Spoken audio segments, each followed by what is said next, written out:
और पाकिस्तान के बीच में लगातार जिस तरीके के हालात बने हुए हैं, उसके बाद दिन भर किस तरीके से बड़ी खबरें सामने आई। हम आपको बताएं कि सेना ने जिस तरीके से प्रेस कॉन्फ्रेंस करके जानकारी दी कि उनके द्वारा किस तरीके से पूरे ऑपरेशन को अंजाम दिया गया। बाकायदा ऑपरेशन के प्रमुख जो हैं वो वहां पर सामने आए। उन्होंने बताया कि किस तरीके से डीजीएमओ के द्वारा इस तरह की जानकारियां यहां पर दी गई कि आखिर किस तरीके से पाकिस्तान के अलग अलग जो एरिया थे जहां पर टेररिस्ट कैंप थे, एयरबेस था, वहां पर नुकसान पहुंचाया गया। उसकी जानकारी उन्होंने मीडिया में दी, उन तस्वीरों को भी दिखाया, उन वीडियोस को भी दिखाया कि आखिर जब अटैक हुआ था उससे पहले की तस्वीरें क्या थी और अटैक के बाद की तस्वीरें क्या थी, इस बारे में यहां पर जानकारी दी गई। दूसरी जो महत्वपूर्ण बात है कि दोनों देशों के, पाकिस्तान के और भारत के डीजीएमओ स्तर पर जो बातचीत होनी थी वो बातचीत दोनों स्तर पे हुई है। दोनों के बीच में बातचीत हुई जिसमें यह तय किया गया कि किसी भी तरह से कोई भी फायरिंग एक्सचेंज नहीं होगा, किसी भी तरह से कोई भी उकसावे वाली कार्रवाई नहीं होगी।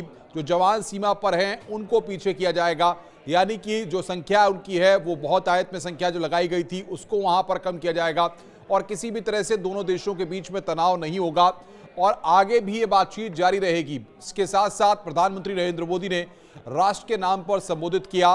रात को 8 बजे जब उन्होंने संबोधित किया तो उन्होंने साफ तौर पर कहा कि जिस तरीके से बहनों का, माताओं का सिंदूर छीना गया था वो यहां पर कहीं ना कहीं काफी दुखदाई था और इसीलिए पहलगाम का हिसाब किया गया, पाकिस्तान के साथ बदला लिया गया।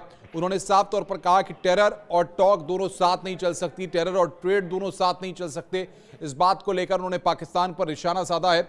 साथ ही साथ उन्होंने साफ तौर पर कह दिया कि पीओके और आतंकवाद पर भी जब भी बातचीत होगी पाकिस्तान के साथ तो इन दो मुद्दों पर ही पाकिस्तान के साथ बातचीत होगी, एक पीओके पर और दूसरे आतंकवाद पर। परमाणु के मुद्दे पर उन्होंने कहा कि इस पर ब्लैकमेल नहीं किया जा सकता है और साथ ही साथ उन्होंने देश की आवाम को आश्वस्त किया कि आप पूरी तरह से सुरक्षित हैं, किसी भी तरह से कोई दिक्कत नहीं है। उन्होंने इस बात का भी जिक्र किया कि जो सरकार ने कदम उठाए, सेना ने कदम उठाए, वो कदम बहुत महत्वपूर्ण थे क्योंकि जिस तरीके से सेना ने इस पूरे ऑपरेशन में लीड किया और पाकिस्तान को नाकों चने चबाने पर मजबूर कर दिया गया, उस बात का भी प्रधानमंत्री ने जिक्र किया। तो ये कुछ न कुछ महत्वपूर्ण आज के इशू रहे जिन पर लगातार दिन भर सभी की नजर बनी रही।